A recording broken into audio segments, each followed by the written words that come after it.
Kembali Anda menyaksikan Kominfo Newsroom. Pemirsa, Kementerian Perindustrian terus mendorong semua industri di Indonesia agar bisa bertransformasi menjadi industri hijau. Dengan semakin masifnya industri hijau di Indonesia, maka dapat mendukung tercapainya indeks ekonomi hijau di tahun 2045.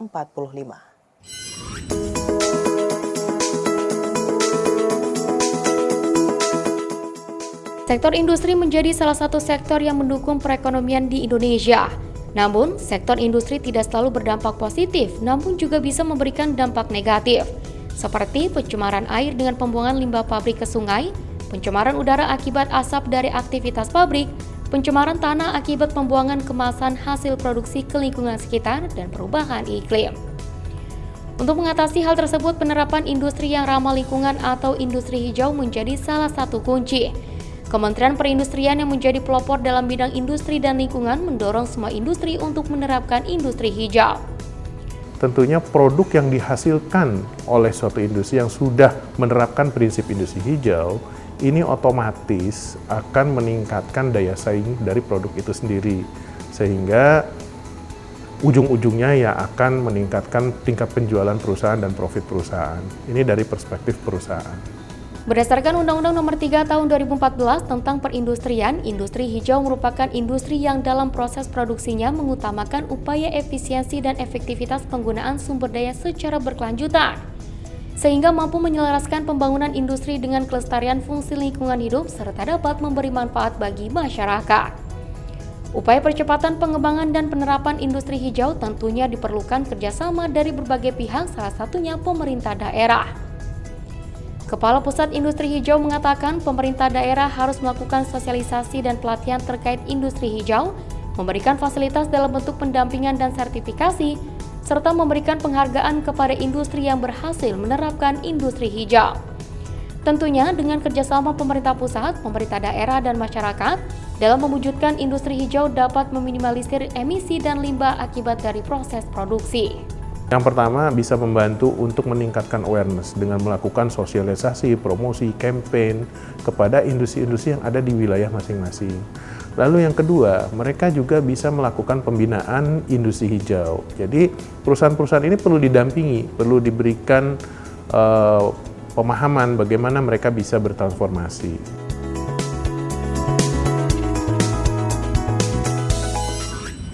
Pemirsa, perkembangan industri hijau di Indonesia sangat berkembang pesat. Hingga saat ini sudah ada lebih dari 2.000 perusahaan yang menerapkan industri hijau. Dan untuk mengetahui lebih dalam terkait perkembangan industri hijau di Indonesia, rekan kami Anggria Ratri akan berbincang lebih dalam bersama Kepala Pusat Industri Hijau Kemenperin, Apit Priyanugraha. Terima kasih pemirsa, Anda kembali menyaksikan Kominfo Newsroom. Pemirsa, pemerintah tak kenal henti untuk meningkatkan dan juga mengembangkan daya saing industri di Indonesia. Terbukti di tahun 2023 atau di tahun lalu, kemajuan industri pengolahan di Indonesia ini mampu mendongkrak PDB nasional sebesar 18,67%. Dan tentunya pengembangan industri nasional ini tidak hanya berdampak baik pada pertumbuhan ekonomi, namun juga memberikan dampak buruk khususnya pada lingkungan dan juga sosial. Dan untuk mengatasi hal tersebut, pemerintah melalui Kementerian Perindustrian menjadikan industri hijau sebagai solusi dari dampak industri. Dan untuk mengetahui lebih dalam bagaimanakah perkembangan industri hijau di Indonesia, saat ini sudah bersama kami Kepala Pusat Industri Hijau Kementerian Perindustrian, Bapak Apit Priyanugraha. Selamat malam Pak Apit, salam sehat. Selamat malam Mbak Anggi. Ya. Alhamdulillah sehat. Alhamdulillah sehat Pak Apit. Kita membicarakan terkait industri hijau di Indonesia. Nah, mungkin istilah ini masih asing begitu Pak di sebagian besar masyarakat. Nah, mungkin bisa dijelaskan ke pemirsa GPR TV secara konsep industri hijau itu manajemen yang seperti apa? Baik. Jadi Mbak Anggi, istilah industri hijau itu kalau kami dari Kementerian Perindustrian tentunya secara definisi itu ada di Undang-Undang Nomor 3 Tahun 2014 tentang perindustrian. Industri yang dikatakan industri hijau itu adalah industri yang sudah menerapkan 3 prinsip ya, yang terutama adalah menerapkan efektivitas dan efisiensi, baik itu sumber daya, ya, energi, itu termasuk bahan baku, air dan seterusnya. Juga sudah menerapkan prinsip-prinsip ramah lingkungan. Ya. dan terakhir tentunya ada kebermanfaatan bagi masyarakat. Nah, ini 3 prinsip utama ini yang menjadi pilar suatu industri itu dikatakan industri hijau. Oke. Industri hijau memiliki 3 prinsip begitu ya Pak, efektif, efisien, dan juga ramah lingkungan. Ramah lingkungan dan kebermanfaatan. Dan kebermanfaatan. Nah, hingga saat ini di Indonesia sudah ada berapa perusahaan yang menerapkan industri hijau tersebut dan dari daerah mana saja mayoritasnya Pak? Baik, kalau perusahaan industri yang sudah menerapkan prinsip industri hijau, itu kami merecognize-nya itu dengan memberikan berupa penghargaan industri hijau yang sudah dimulai sejak tahun 2011 sampai 2022. Bulan 2023 sedang kita review pengaturannya. Nah, dari total jumlah mungkin sudah lebih dari 2.000 perusahaan yang mendapatkan penghargaan industri hijau sampai tahun 2022. Nah, terkait sebarannya tentunya cukup tersebar, tapi seperti sudah bisa diprediksi pasti sedikit terkonsentrasi di Pulau Jawa, itu sudah pasti. Tapi juga di daerah-daerah lain di luar Pulau Jawa pun sudah ada beberapa perusahaan besar yang sudah menerapkan prinsip-prinsip industri hijau. Oke, sudah ada lebih dari 2.000 perusahaan begitu ya Pak. Nah, apakah dari 2.000 perusahaan ini semuanya sudah mendapatkan sertifikat industri hijau Pak Apit? Oh, jadi industri hijau itu dengan standar industri hijau itu memang tidak serta-merta semua industri hijau itu memiliki sertifikat standar industri hijau. Karena yang dikatakan industri hijau yang diberikan penghargaan tadi adalah penilaian berdasarkan upaya-upaya mereka melakukan transformasi menuju industri hijau. Jadi tidak serta-merta sudah tersertifikasi. Nah, terkait yang sudah tersertifikasi, itu saat ini baru secara perusahaan by NIB itu sekitar 70-80 perusahaan yang sudah tercatat, sudah tersertifikasi industri hijau. Nah, kenapa ada perbedaan? Karena standar industri hijau sendiri itu cakupan bidang usahanya untuk dari keseluruhan bidang usaha industri itu belum keseluruhannya, Mbak Anggi. Saat ini baru sekitar 37 standar industri hijau yang diberlakukan, yang mungkin dalam tahun ini akan ada penambahan 8. Sementara bidang usaha industri berdasarkan KBLI itu di atas 500 KBLI, jadi cakupannya masih rendah. Jadi tadi antara jumlah industri hijau yang diberikan penghargaan 2.000 sekian, tapi kalau yang tersertifikasi itu dibatasi oleh cakupannya itu sendiri belum menyeluruh. Baik, berarti nggak semua 2.000 perusahaan itu sudah mendapatkan sertifikat begitu ya Pak. Nah, untuk bisa menjadi industri hijau itu syarat-syaratnya seperti apa Pak? Baik, secara umum sesuai dengan definisi tadi sebetulnya dia bisa menjadi industri hijau itu kan kalau sudah menerapkan prinsip-prinsip tadi. Betul. Tapi berdasarkan hasil kita berinteraksi dengan perusahaan industri, mendengarkan keluhan-keluhan mereka ya, ternyata salah satu faktor utama dalam apakah perusahaan itu dapat memutuskan mereka bertransformasi atau tidak, itu adalah komitmen dari manajemennya. Jadi kalau tidak ada komitmen dari manajemen, itu akan sulit dilakukan. Saya mungkin bicara dari sisi motifnya dulu, mungkin ya. Karena perusahaan industri itu mereka akan bertransformasi, salah satunya tadi komitmen manajemen, yang kedua bisa juga didorong oleh kebutuhan pasar. Jadi tergantung apakah produk mereka itu pasarnya menuntut mereka harus comply dengan prinsip-prinsip ramah lingkungan misalnya. Nah, banyak sekali produsen di Indonesia memang mereka mungkin top manajemennya tidak terlalu aware. Tapi ketika mereka mau ekspor ke Eropa, ke pasar Amerika misalnya, atau di dalam negeri sekalipun, ternyata klien mereka mengharuskan atau lebih memilih produk-produk yang ramah lingkungan. Nah, ini yang lebih efektif untuk menjadi motif bagi perusahaan untuk bertransformasi. Adapun kesiapan yang harus dilakukan secara teknis ya kalau dikaitkan dengan standar industri hijau misalnya ya, industri hijau yang memang mau disertifikasi, itu ada beberapa aspek yang harus dipenuhi dari sisi aspek manajemen maupun aspek teknis. Ya, saya bisa sebutkan beberapa misalnya terkait manajemen air, energi, emisi GRK, terus berapa banyak sih mereka melakukan efisiensi energi dan seterusnya. Nah ini yang perlu mereka siapkan, dan kami kedepannya mencanangkan ada satu program yang namanya kita sebut adalah GIRI, Green Industry Readiness Index. Ini adalah metode atau satu cara atau assessment terhadap perusahaan industri untuk kita bisa melihat kondisi awal perusahaan itu sebelum bertransformasi. Seberapa siap sih mereka untuk bertransformasi dari kondisi awal. Nah itu yang kedepannya akan kita lakukan. Baik, selain dari komitmen perusahaan juga harus didukung dengan produk dan pangsa pasarnya. Betul begitu ya sekali, Pak Apit. ya. Nah, dari tadi Bapak menyebutkan sudah ada lebih dari 2.000 perusahaan begitu ya Pak yang sudah menerapkan industri hijau. Nah sejauh ini manfaat yang sudah didapatkan oleh perusahaan tersebut apa saja Pak Apit? Ya, seperti yang tadi di sesi kedua di Forum Industri Nasional kan kita mengundang 4 perusahaan yang untuk memberikan lesson learn.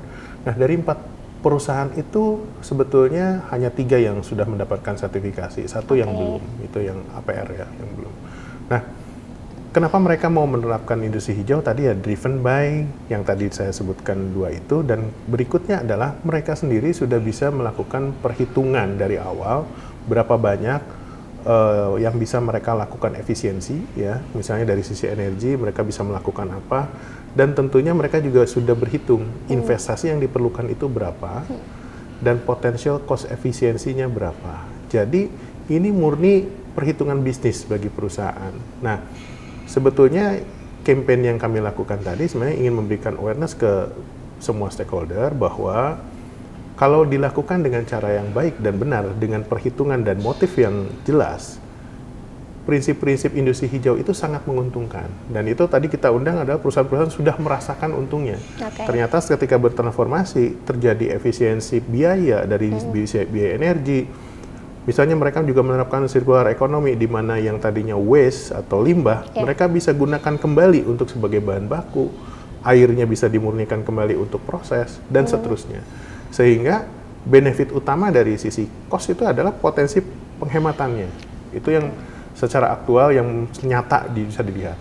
Tentunya jika bertransformasi menjadi industri hijau akan berkontribusi juga terhadap aspek-aspek lingkungan yang nantinya secara agregat bisa membantu juga Indonesia untuk mencapai target-target nasional maupun internasional, dan tentunya ya akan menyelamatkan planet kita ya, walaupun terdengar utopia, tapi kan harus dimulai dari masing-masing entitas, dari yang kecil-kecil. Nanti secara agregasi bisa terlihat impact-nya lebih luas. Baik, nah tentunya untuk bisa mempertahankan industri tersebut bisa industri hijau tentunya nggak jauh lepas dari tantangan begitu ya Pak Apit. Nah sejauh ini Pak Apit melihat tantangan dari industri tersebut bagaimana?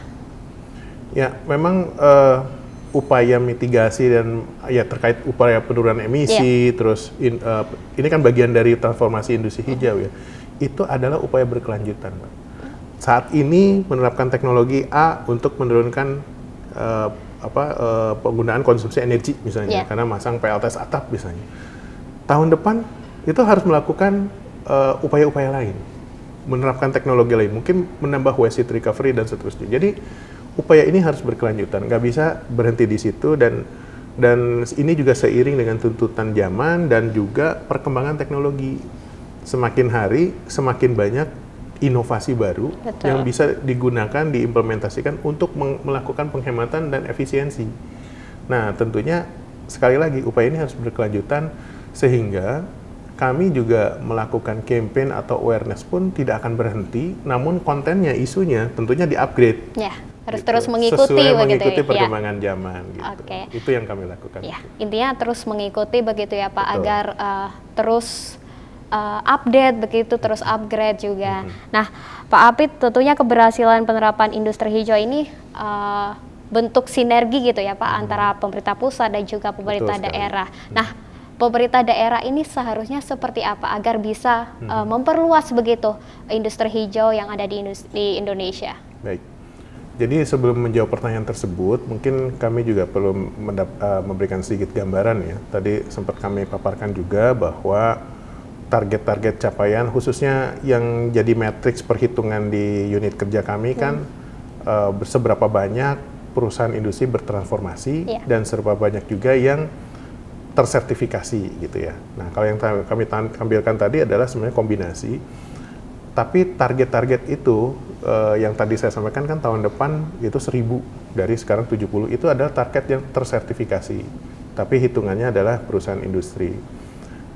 Lalu 2030 mengikuti milestone-nya dekarbonisasi Indonesia itu bahkan kami mencanangkan harus mencapai 10.000. Itu bukan agregat ya, tambahan gitu, top up.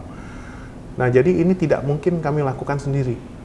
Kami bukan hanya melibatkan, ya mungkin sekarang kami menginisiasi untuk berkoordinasi secara strategis dengan pemerintah daerah, makanya kami juga melibatkan Kemendagri, tadi kita mengundang juga. Tapi kami juga selama ini sudah berkoordinasi dengan instansi-instansi lain yang terkait, seperti KLHK, ISDM, misalnya dengan Bappenas juga, untuk mensinergikan program-program kami gitu. Supaya apa? Supaya lebih memberikan dampak yang lebih luas ya. Kami dengan Bappenas misalnya, kami bergandengan tangan untuk mengeksekusi program sirkular ekonomi kemana-mana nih. Jadi tidak sendiri-sendiri lagi kita berjalannya. Nah, itu perlu upaya bersama. Nah, saat ini kami menginisiasi kerjasama dengan pemerintah daerah supaya menjadi kepanjangan tangan kami juga. Karena kami sumber dayanya pun terbatas, tidak mungkin kami bisa melakukan campaign ke semua daerah. Tidak mungkin pula kami bisa mengakomodir pembinaan industri di semua daerah gitu. Nah, kami berharap khususnya unsur daerah ini adalah dinas perindustrian yang ada di 38 provinsi, betul-betul menjadi fungsi kepanjangan tangan kami untuk mengakselerasi penerapan industri hijau ini. Ya, sedikit lagi mungkin ada pun yang bisa mereka lakukan ya. Itu mulai dari membangun awareness dengan promosi gitu ya, dengan sosialisasi, lalu bisa memberikan pembinaan terhadap industri secara langsung, lalu juga bisa memberikan pendampingan, fasilitasi, mendorong mereka untuk tersertifikasi juga, dan bahkan memfasilitasi transformasinya pun dimungkinkan gitu, atau memberikan capacity building terhadap industrinya itu juga dimungkinkan.